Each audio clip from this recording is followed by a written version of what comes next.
IPL 2025 mega action మీద సర్వత్రా ఆసక్తి నెలకొందనే చెప్పుకోవచ్చు. ఒక విధంగా చెప్పాలంటే టీమిండియా ఆడబోయే డబ్ల్యూటీసీ సైకిల్ 2023-25 గురించి కంటే నవంబర్లో జరగబోయే ఐపీఎల్ 2025 మెగా ఆక్షన్ మీదే ఆసక్తి ఎక్కువైంది. అయితే రీసెంట్గా ఆక్షన్ గురించి బీసీసీఐ తమ రూల్స్ని అయితే రిలీజ్ చేసింది. ముందుగా అవేంటో బ్రీఫ్గా ఒకసారి అయితే చూసేద్దాం.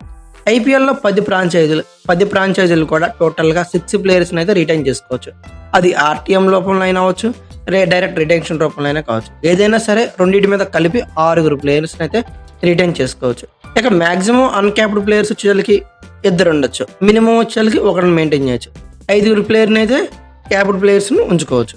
ఇక 10 ఫ్రాంచైజీ కూడా 100 కోట్లు ఉండే పర్స్ని 20% ఇంక్రీజ్ చేసింది. అంటే 120 కోట్లు అనేది ఇప్పుడు ఫ్రాంచైజ్ వాల్యూ అనే చెప్పుకోవచ్చు, పర్స్ వాల్యూ. అయితే 10 ఫ్రాంచైజీ కూడా 6 రిటైన్ చేసుకోవచ్చు అనుకున్నాం కదా. అలాగే ఫస్ట్ రిటైన్ ప్లేయర్కి వచ్చేసరికి ఏకంగా 18 కోట్లే చెల్లించాలి. రెండో రిటైన్ ప్లేయర్కి 14 కోట్లు, మూడో రిటెన్షన్ ప్లేయర్కి 11 కోట్లు ఇవ్వచ్చు. ఇంకా రిటైన్ చేసుకునే ఉద్దేశం అయితే ఉంటే 4గో ప్లేయర్కి వచ్చేసరికి 18 కోట్లు, మళ్ళీ 5ో రిటైన్ ప్లేయర్ వచ్చేసరికి 14 కోట్లుగా చెల్లించాల్సి ఉంటుంది. ఇక క్యాప్డ్ ప్లేయర్స్కి వచ్చేసరికి మామూలుగానే రిటెన్షన్లో వస్తారు. అన్క్యాప్డ్ ప్లేయర్ని రిటైన్ చేసుకుంటే 4 కోట్లు చెల్లించాల్సి ఉంటుంది. అలాగే ప్రతి మ్యాచ్కి గేమ్ ఆడే 12th ప్లేయర్ అంటే ఇంపాక్ట్ ప్లేయర్తో కలిపి వాళ్ళకి శాలరీ కూడా ప్రకటించింది బీసీసీఐ. ఇది గుడ్ న్యూస్ అనే చెప్పుకోవచ్చు. వాళ్ళ శాలరీ వచ్చేసరికి 7.05 lakh ఉంది ఈచ్ మ్యాచ్కి. అయితే ఈ రూల్స్ అన్నిటికీ ఫ్రాంచైజీలు ఓకే చెప్పినట్టే ఉన్నాయి, కానీ ఆర్టీఎం రూల్ మీద మాత్రం ఫ్రాంచైజీలు అంత ఇంట్రెస్ట్ అయితే చూపించట్లేదు.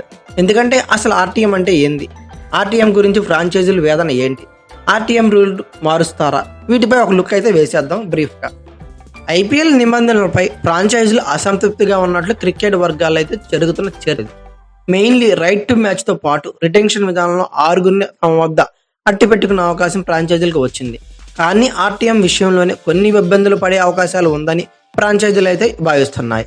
ఈ రూల్ని తీసుకొచ్చిన మొదట్లో ఆ ఆటగాడి కోసం అత్యధిక బిడ్ను దాఖలు చేసి సొంతం చేసుకునే అవకాశం ఫ్రాంచైజీకి మాత్రమే ఉండేది. కానీ ఇప్పుడు ఆ రూల్ని కొత్తగా అప్డేట్ చేసి ప్రవేశపెట్టిన సంగతి అందరికీ తెలిసిందే. ఇప్పుడున్న దాని ప్రకారం వేలంలో అత్యధిక ధర పలికిన వ్యక్తిని మళ్లీ బిడ్డింగ్ పెంచి తీసుకోవాల్సిన పరిస్థితి. దీంతో ప్లేయర్లకి ప్రయోజనం వచ్చినప్పటికీ జట్టుకు మాత్రం కాస్త ఇబ్బందిగా ఉంటుందని ఫ్రాంచైజీల వాదన. అయితే ఉదాహరణకి అసలు ఇదేంటి తెలుసుకుందాం. ఒక ప్లేయర్ని ఒక టీం మెగా వేలంలోకి వదిలేసింది. అంటే అతన్ని రిటైన్ చేసుకోలేదు, అతను వేలం పాటలోకి వచ్చాడనమాట. అక్కడ అతన్ని వేరే టీం అంటే రిమైనింగ్ 9 టీమ్స్ వచ్చి పోటీ పడి 6 కోట్లు సొంతం చేసుకున్నాయి. ఇలాంటప్పుడు టీం 1 తన దగ్గర ఉన్న రైట్ టు మ్యాచ్ కార్డుని యూజ్ చేసుకొని ఆ ప్లేయర్ని తీసుకోవాలని అనుకుంది. అయితే పాత రూల్ ప్రకారం 6 కోట్లు చెల్లించి అది టీం 2 నుంచి టీం 1 దక్కించుకోవచ్చు.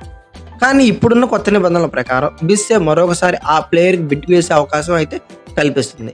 అప్పుడు టీం 2 ఇంక8 కోట్లకు పెంచి తీసుకోవచ్చు అనే దీని గురించి చెప్పింది. అయితే టీం 1 మళ్ళీ ఆ ఆటగాన్ని సొంతం చేసుకోవాలంటే అంత మొత్తం చెల్లించాల్సి ఉంటుంది, లేకపోతే ఆ ప్లేయర్ టీం 2కే వెళ్ళిపోతాడు.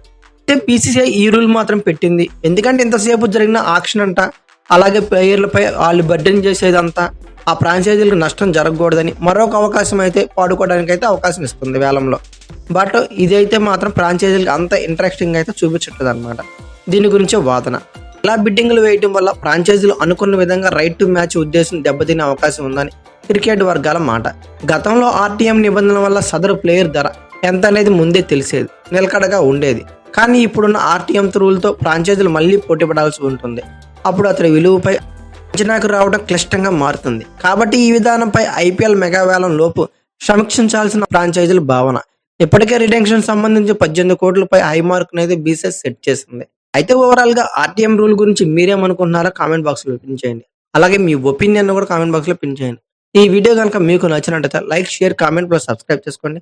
అలాగే పక్కనే ఉన్న బెల్ ఐకాన్ ఒకటి మాత్రం మర్చిపోకండి. Thank you for watching. Have a nice day.